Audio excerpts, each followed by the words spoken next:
Hello master, ఎలా ఉన్నారు? ఈరోజు టాపిక్ రాజాసాబ్. ఈ మూవీ ఫ్లాప్ అవ్వడానికి మెయిన్ రీజన్ డైరెక్టర్ మారుతియా? లేదా మొత్తం మూవీ అంతా సింగిల్ హ్యాండెడ్‌గా తన భుజాలపై నడిపించిన ప్రభాస్‌దా? ఎవరిది మిస్టేక్? ప్రభాస్ సినిమా అంటే మినిమమ్ 500,00,00,000 గ్యారంటీ అని అందరూ అనుకుంటారు. బట్ రాజాసాబ్ ఎందుకు థియేటర్స్‌లో సైలెంట్ అయింది? స్టార్ పవర్ ఉంది. గ్రాండ్ విజువల్స్ ఉన్నాయి. బడ్జెట్ కూడా హ్యూజ్ ఉంది. మరి ఫ్లాప్ ఎలా అయ్యింది? ఎవరిని బ్లేమ్ చేయాలి? డైరెక్టర్ తప్పా? ప్రభాస్ తప్పా? లేదా మనం ఎక్స్‌పెక్ట్ చేసినంత కంటెంట్ లేదా? ఇప్పుడు ఎమోషన్స్ పక్కన పెట్టి నంబర్స్, స్టోరీ, ఎగ్జిక్యూషన్ అన్నీ అనలైజ్ చేద్దాం. అందరికీ నమస్కారం. ఈరోజు మనం రాజాసాబ్ మూవీ బాక్స్ ఆఫీస్ ఫెయిల్యూర్‌ని డీటెయిల్‌గా అనలైజ్ చేద్దాం. సినిమా రిలీజ్ ముందు హైప్ చాలానే ఉంది. Teasers, posters, vintage Prabhas comeback అని టాక్ వచ్చింది. బట్ రిలీజ్ అయ్యాక మాత్రం టాక్ మిక్స్డ్ నుంచి నెగెటివ్‌కి షిఫ్ట్ అయిపోయింది. ఎందుకు అలా జరిగింది? Step by step break down చేద్దాం. ఇంకా first and main reason story. సినిమాకి బ్యాక్ బోన్ అంటే అది స్టోరీయే. రాజాసాబ్‌లో కాన్సెప్ట్ ఇంట్రెస్టింగ్‌గా స్టార్ట్ అయింది. Fantasy elements, action backdrop, royal touch అన్నీ ఉన్నాయి. కానీ స్క్రీన్ ప్లేలో క్లారిటీ లేదు. First half slow narration, but అక్కడక్కడ కామెడీ చేస్తూ ప్రభాస్ అలా తీసుకెళ్ళిపోయాడు. కానీ సెకండ్ హాఫ్ ఫుల్ డల్‌గా కన్ఫ్యూజింగ్ స్క్రీన్ ప్లేతో ఉంటుంది. ఆడియన్స్‌కి కనెక్ట్ అయ్యే ఎమోషనల్ డెప్త్ అస్సలు ఉండదు. ప్రభాస్ క్యారెక్టర్‌కి స్ట్రాంగ్ ఆర్క్ డెవలప్ చేయలేదు. హీరో పవర్‌ఫుల్‌గా కనిపించాడు. కానీ ఎమోషనల్లీ మనకి అటాచ్ అవ్వలేదు. Mass and class balance try చేశారు మారుతి గారు. బట్ 2 ఫుల్‌గా సాటిస్ఫై చేయలేకపోయారు. ఇంకా తర్వాత మాట్లాడుకోవాల్సింది డైరెక్షన్ అండ్ ఎగ్జిక్యూషన్. అసల ప్రభాస్‌కి మారుతి గారు ఏం కథ చెప్పారో, ప్రభాస్ గారు అసలు ఏం విన్నారో, విన్న ప్రభాస్‌కి, చెప్పిన మారుతి గారికే తెలియాలి అసలు ఏం మాట్లాడుకున్నారో. ఫ్లాప్ అవ్వడానికి ఒక 90% బ్లేమ్ నేనైతే మారుతి గారి వల్లే అని చెప్పొచ్చు. ప్రభాస్ లాంటి కటౌట్‌ని పెట్టుకొని ఒక్క ఎలివేషన్ షాట్ గాని, ఒక్క బిల్డప్ షాట్ గాని ఒక్కటి కూడా పెట్టాలని అనిపించలేదు మన డైరెక్టర్ మారుతి గారికి. ఆ ఫైట్స్ పెట్టినా సరే కథకి సంబంధం లేకుండా వస్తాయి కాబట్టి అవి కూడా అంత ఇంపాక్ట్ క్రియేట్ చేయలేదు. విజన్ ఉంది కానీ ఎగ్జిక్యూషన్ చాలా వీక్ ఉంది. సీన్స్ అన్నీ గ్రాండ్‌గా కనిపించాయి. కానీ ఇంపాక్ట్‌ఫుల్ మూమెంట్స్ మాత్రం అస్సలు క్రియేట్ చేయలేదు. హీరో టైటిల్ కార్డ్ అంత గ్రాండ్‌గా పెట్టిన మన మారుతి గారు హీరో ఇంట్రడక్షన్ సీన్‌కి వచ్చేటప్పటికి చాలా అంటే చాలా వరస్ట్‌గా తీశారు. అసలు ముగ్గురు హీరోయిన్స్ ఈ మూవీకి అవసరమా అనిపించింది. అసల వాళ్ళ ఎంట్రీస్ కూడా అలా మూవీస్‌లో ఇరికించినట్టు ఉంటుంది. ఒక్కటే మెచ్చుకోదగ్గ విషయం ఏంటంటే, కాస్త పాత మూవీస్‌లో ఉండే చిలిపి ప్రభాస్‌ని చూపించారు.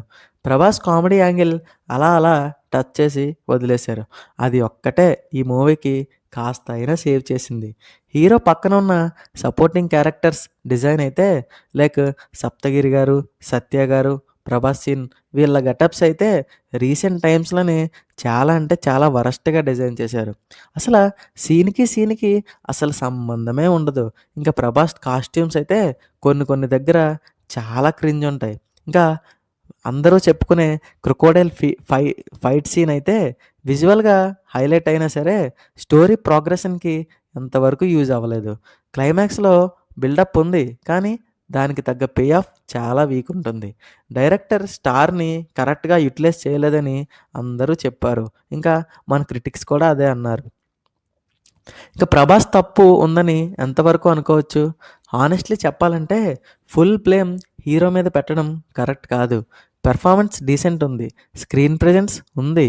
యాక్షన్ సీక్వెన్సెస్‌లో ఇంటెన్సిటీ చాలా బాగా కనిపించింది. కానీ ఆడియన్స్ ఇప్పుడు ఓల్డ్ మాస్ టెంప్లేట్ మూవీస్ అస్సలు యాక్సెప్ట్ చేయడం లేదు.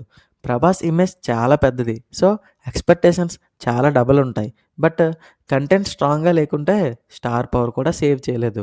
సో, హీరో స్టార్ పవర్ కన్నా స్క్రిప్ట్ రెస్పాన్సిబిలిటీ అండ్ స్టోరీ టెల్లింగ్‌కి ఎక్కువ ఇంపార్టెన్స్ ఉంది ఈ మధ్య కాలంలో. అండ్ మన ప్రభాస్ డైరెక్టర్ మీద పెట్టే నమ్మకాన్ని మారుతి గారు అంతా మిస్‌యూజ్ చేసుకున్నట్టు అనిపించింది. ఇంకా బాక్స్ ఆఫీస్ దగ్గర పెర్ఫార్మెన్స్ చూసుకుంటే high VFX cost, grand sets, pan India release strategy అన్నీ ఉన్నాయి. కానీ ఓపెనింగ్ వీకెండ్ స్ట్రాంగ్గా స్టార్ట్ అయినా వర్డ్ ఆఫ్ మౌత్ వీక్ అవ్వగానే డ్రాప్ అనేది చాలా ఫాస్ట్గా అయిపోయింది. బడ్జెట్ కంట్రోల్లో ఉండుంటే రిజల్ట్స్ డిఫరెంట్గా ఉండేదేమో. ఇంకా విఎఫ్ఎక్స్ అండ్ టెక్నికల్ ఇష్యూస్ చూసుకుంటే విజువల్స్ కొన్ని ప్లేసెస్లో ఇంప్రెసివ్గా ఉన్నా కొన్ని సీన్స్లో చాలా ఆర్టిఫిషియల్ ఫీల్ వచ్చింది. ఫ్యాంటసీ టైప్ మూవీస్లో బిలీవబుల్ వరల్డ్ క్రియేట్ చేయాలి. ఆడియన్స్ ఇమ్మర్షన్ బ్రేక్ అయితే చాలా ఇంపాక్ట్ తగ్గిపోతుంది. ఇంకా బ్యాక్గ్రౌండ్ స్కోర్ ఓకే అనిపించింది. మ్యూజిక్ అయితే అసలు ఇంపాక్టే క్రియేట్ చేయలేదు. ఇలాంటి హర్రర్ ఫ్యాంటసీ మూవీస్లో బీజిఎం అండ్ మూవీస్కి మ్యూజిక్ చాలా హై ఇస్తుంది. బట్ ఈ మూవీలో తమనన్న మ్యాజిక్ అస్సలు వర్కౌట్ అవ్వలేదు.